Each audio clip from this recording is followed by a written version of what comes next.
Assalamualaikum warahmatullahi wabarakatuh. Pada kesempatan kali ini, kami dari kelompok 2 akan menjelaskan mengenai materi akuntansi keperilakuan bab aspek keperilakuan dalam akuntansi manajemen. Sebelumnya, perkenalkan anggota dari kelompok 2 yaitu ada Adinda Alita dengan NPM 20101040035. Yang kedua ada Martania Dwi Hapsari dengan NPM 20101040051.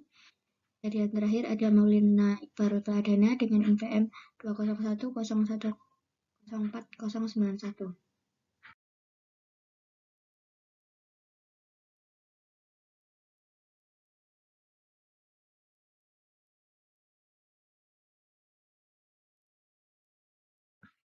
Untuk materi aspek keperilakuan dalam akuntansi manajemen dibagi menjadi 5 bahasan pokok, yaitu yang pertama ada definisi dan lingkup akuntansi manajemen. Yang kedua, rangka konseptual akuntansi manajemen. Ketiga, karakteristik informasi akuntansi manajemen. Yang keempat, hubungan akuntansi keperilakuan dengan akuntansi manajemen.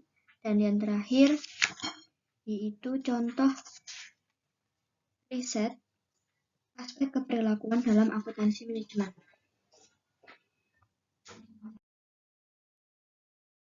Untuk pembahasan yang pertama yaitu mengenai definisi dan lingkup akuntansi manajemen. Akuntansi manajemen merupakan bidang ilmu pengetahuan yang membahas perekayasaan penyediaan informasi untuk membantu manajemen suatu organisasi dalam pembuatan keputusan.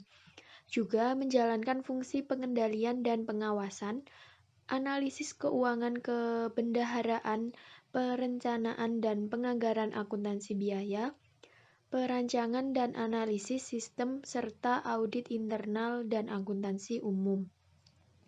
Kemudian organisasi akuntan manajemen Amerika Serikat, National Association of Accountants, mendeskripsikan akuntansi manajemen sebagai berikut.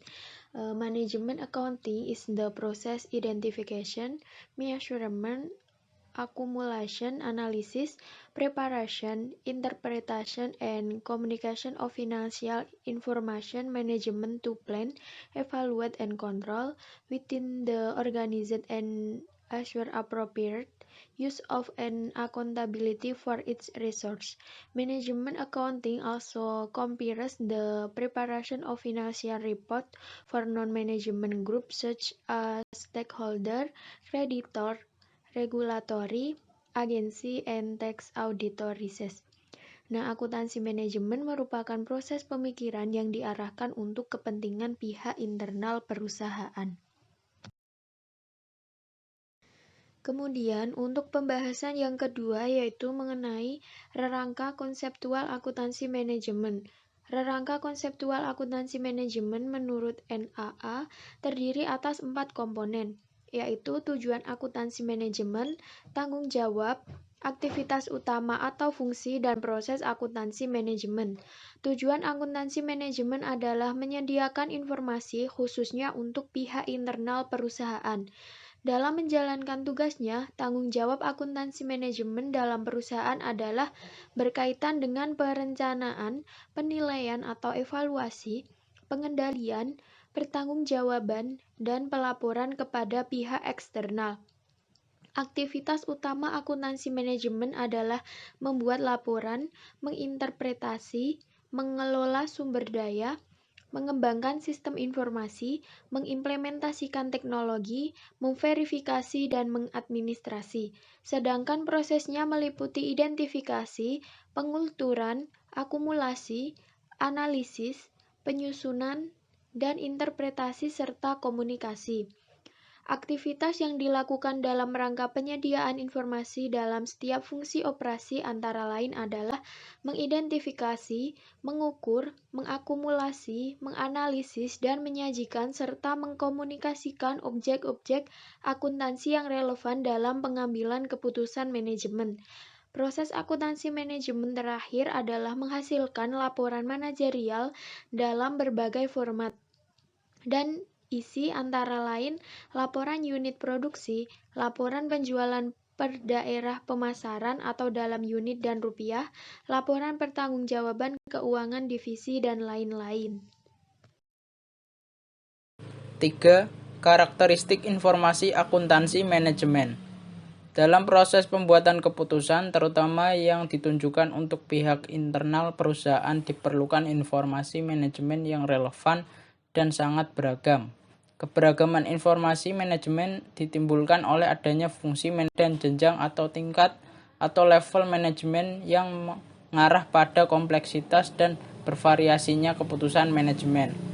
Pada umumnya, level manajemen secara organisasional dibedakan menjadi manajemen puncak atau top management, manajemen menengah atau middle management, dan manajemen bawah atau low level management.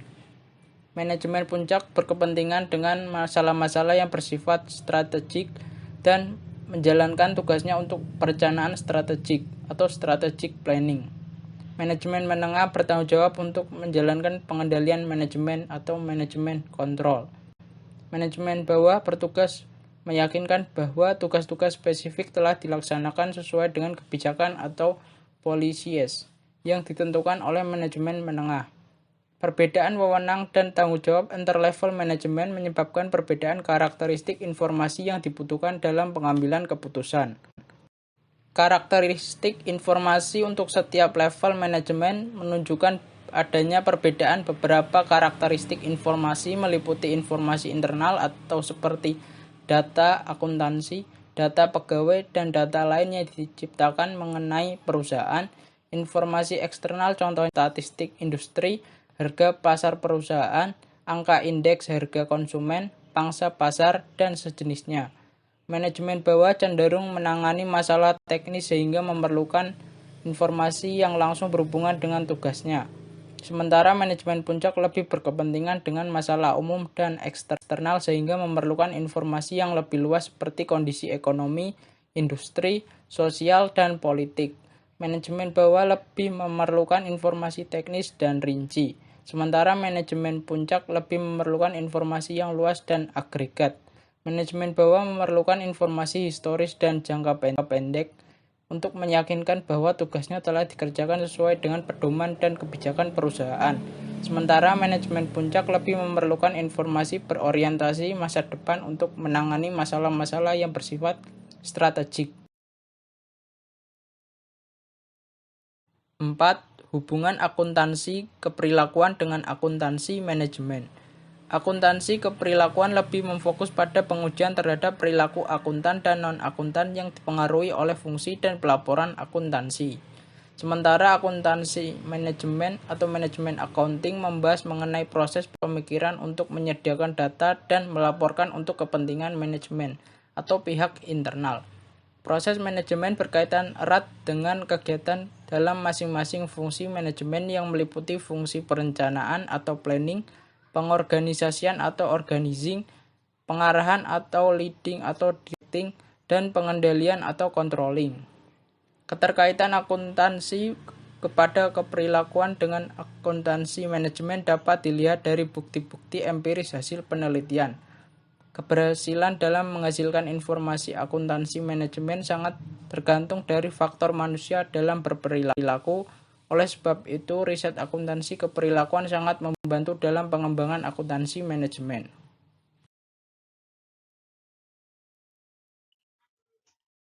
Masih dalam pembahasan kita yang keempat, yaitu mengenai hubungan akuntansi keperilakuan dengan akuntansi manajemen, yaitu terdapat 5 lingkup aspek keperilakuan dalam akuntansi manajemen. Yang pertama ada penganggaran atau budgeting, yang merupakan bagian terpenting dalam fungsi manajemen, yaitu mengenai perencanaan dan pengendalian perusahaan. Serangkaian keputusan dan tindakan yang dilakukan manajemen dalam kegiatan penganggaran yang kemudian dikaji dalam aspek keperilakuan.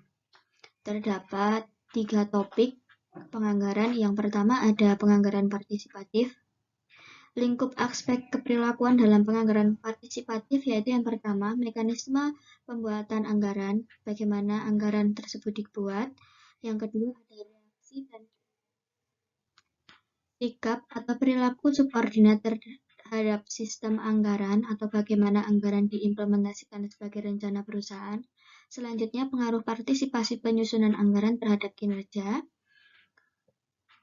Yang keempat, pendekatan-pendekatan dalam menyelesaikan perbedaan partisipasi anggaran dalam penilaian kinerja. Yang terakhir yaitu pengaruh struktur dan kultur organisasi nasional terhadap keefektifan anggaran partisipatif.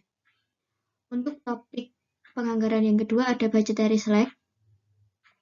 Untuk lingkup aspek keperilakuannya ada penyebab dari budgetary slack, pengukuran budgetary slack, strategi mengurangi budgetary slack, dan yang terakhir adalah faktor penyebab terjadinya bias penganggaran. Untuk topik penganggaran yang terakhir ada budget untuk evaluasi kerja, yaitu menimbulkan aspek keperilakuan berupa hubungan penganggaran dengan kinerja manajerial, yang dikaitkan juga dengan struktur organisasi. Lalu yang terakhir, pengaruh budaya terhadap perilaku manajer dan atau karyawan dalam penyusunan anggaran untuk penilaian kinerja. Lingkup aspek keperilakuan dalam akuntansi manajemen yang kedua yaitu ada keadilan. Keadilan organisasi telah banyak dinyatakan dalam bermacam fenomena seperti keadilan dalam cara memecahkan konflik, keadilan dalam menyeleksi pegawai, keadilan dalam menyelesaikan penyelesaian tenaga kerja, atau keadilan dalam negosiasi gaji. Terdapat 4 topik keadilan dalam lingkup aspek keperilakuan.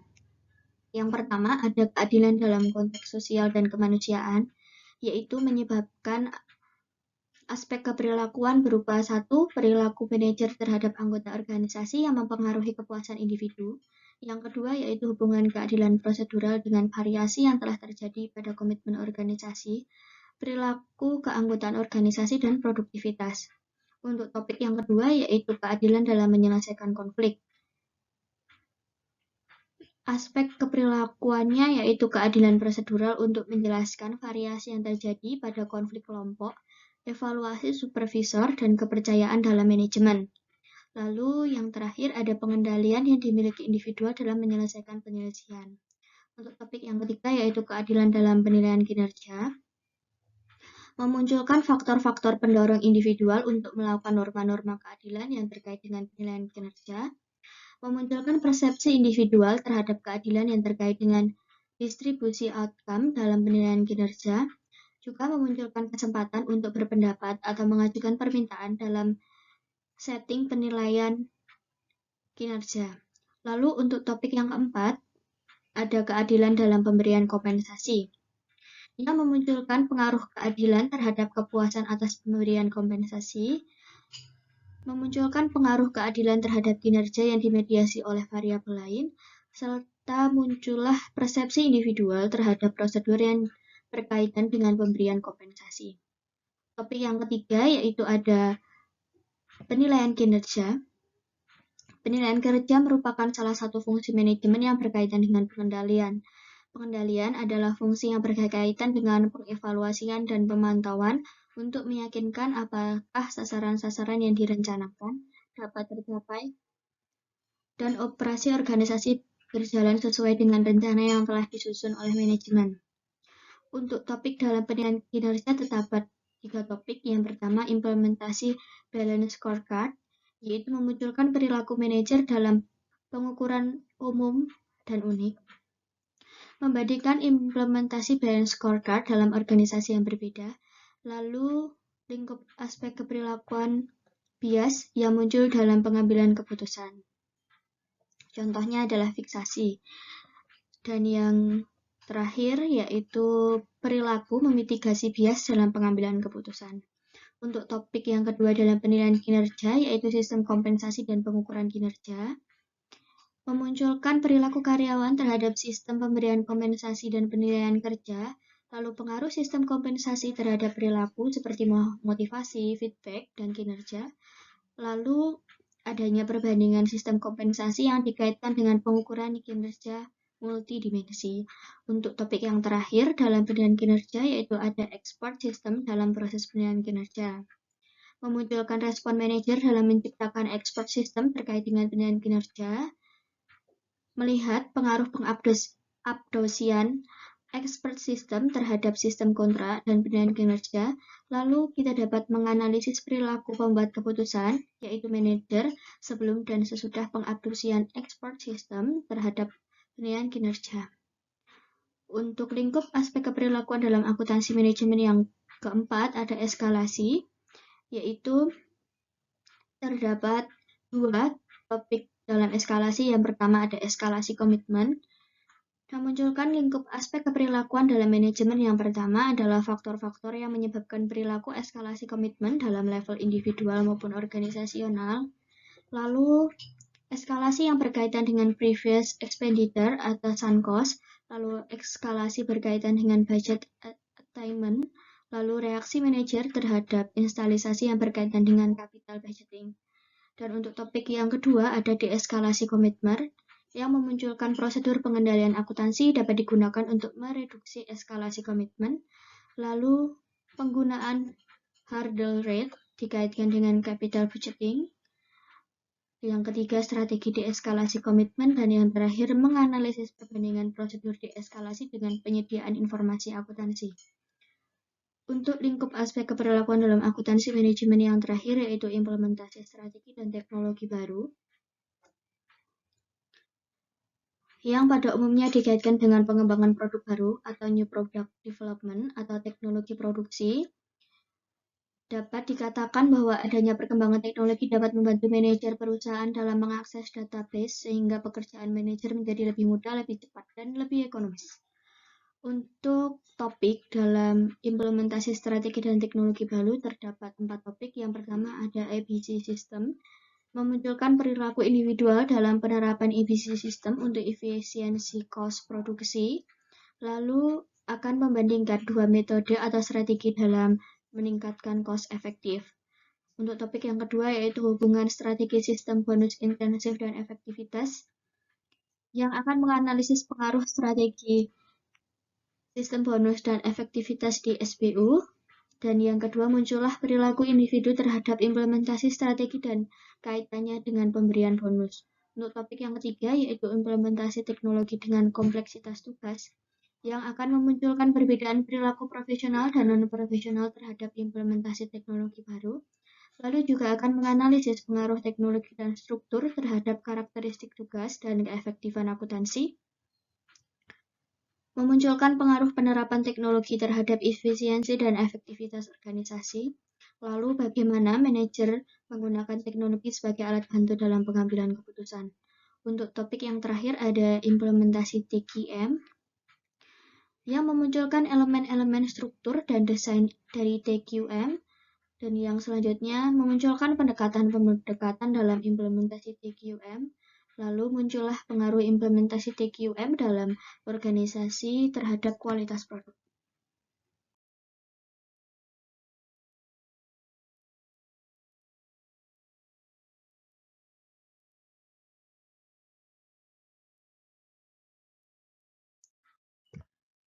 Oke, poin pembahasan kita yang terakhir, yang kelima, yaitu mengenai contoh-contoh penelitian aspek keperilakuan dalam akuntansi manajemen. Terdapat 5 penelitian dalam materi kali ini. Yang pertama dilakukan oleh Lindqvist pada tahun 1995 yang dimotivasi oleh riset sebelumnya yang menyatakan bahwa penganggaran partisipatif memiliki pengaruh positif, negatif, dan bahkan tidak memiliki pengaruh terhadap kepuasan kerja dan kinerja karyawan. Penelitian ini didasarkan pada reference cognition theory yang menjelaskan bahwa individual berpikir dan bereaksi secara referensial, yaitu individu akan merasa marah jika tidak mendapatkan apa yang mereka pikir patut untuk diperoleh. Lalu hasil penelitian ini memberikan kontribusi. Yang pertama, partisipasi anggaran, bahwa dengan proses kontrol saja tidak selalu memberikan pseudo participation. Untuk yang kedua yaitu secara metodologi, penelitian ini memberikan kontribusi terhadap riset Attendance dengan anggaran partisipatif dengan menyumbangkan penjelasan yang baru. Untuk penelitian yang kedua dilakukan oleh Wetzel pada tahun 2002 yang bertujuan untuk menguji apakah persepsi kejujuran dalam proses penganggaran akan meningkatkan kinerja dan komitmen pencapaian anggaran. Keterlibatan dalam penyusunan anggaran memberi kesempatan manajer mempengaruhi keputusan alokasi sehingga partisipasi anggaran akan meningkat. Hasil penelitian ini menunjukkan bahwa terdapat hubungan antara partisipasi anggaran dan keadilan, antara keadilan dan komitmen tujuan, serta antara komitmen dengan kinerja. Penelitian yang ketiga dilakukan oleh Kate and al. Pada tahun 2007, yaitu menguji 3 aliran literatur, yaitu eskalasi, bias kognitif, dan masalah pengakuan atau recognition problem, untuk mengembangkan model eskalasi. Dalam fenomena eskalasi, membuat keputusan dihadapkan pada feedback negatif yang berkaitan dengan pilihan kejadian yang harus diputuskan, apakah tetap ada keputusan atau menghentikan keputusan sebelumnya. Hasil penelitian mengindikasi bahwa terdapat 2 bias kognitif yang dapat meningkatkan perilaku eskalasi komitmen, yaitu perspektif selektif dan illusion of control. Penelitian yang keempat dilakukan oleh Meyrovich G. pada tahun 2006, yang menganalisis tentang 2 dimensi kualitas yang berlawanan dan memiliki konflik, yaitu design quality and performance quality. Beberapa analisis yang dilakukan dalam penelitian ini antara lain adalah mengenai terjadinya konflik interaksi antara design quality dan performance quality, yaitu adanya peningkatan satu dimensi kualitas akan berdampak pada penurunan dimensi kualitas yang lain. Pendekatan kontingensi yang dibahas dalam penelitian ini adalah aspek industri, teknologi organisasi, strategi kompetitif, strategi internasional, dan tingkat ketidakpastian. Sedangkan yang memungkinkan untuk pendekatan integrasi dan sinergi antara 2 komponen kualitas adalah perbaikan performance quality dengan dapat mengurangi jumlah kesalahan dan kos kegagalan internal dan eksternal. Untuk penelitian terakhir dilakukan oleh Ulrich and Tuttle pada tahun 2004, yang menguji pengaruh variabel-variabel sistem pengendalian komprehensif, yaitu sebagai suatu kebutuhan pada keputusan waktu perencanaan atau time planning dengan menggunakan eksperimen. Secara spesifik, penelitian ini menguji pengaruh pelaporan informasi dan dasar intensive management dan sistem pengendalian komprehensif dengan menggunakan desain 2x2. Hasil penelitian menunjukkan bahwa manajer mengalokasikan waktu lebih banyak pada bidang non-keuangan ketika semua bidang dilaporkan, baik informasi keuangan maupun non-keuangan, bahkan ketika pemberian kompensasi atau bonus ditawarkan untuk mencapai keseluruhan tujuan. Sekian presentasi dari kelompok 2 mengenai aspek keperilakuan dalam akuntansi manajemen. Kurang lebihnya mohon maaf, semoga bermanfaat. Terima kasih. Wassalamualaikum warahmatullahi wabarakatuh.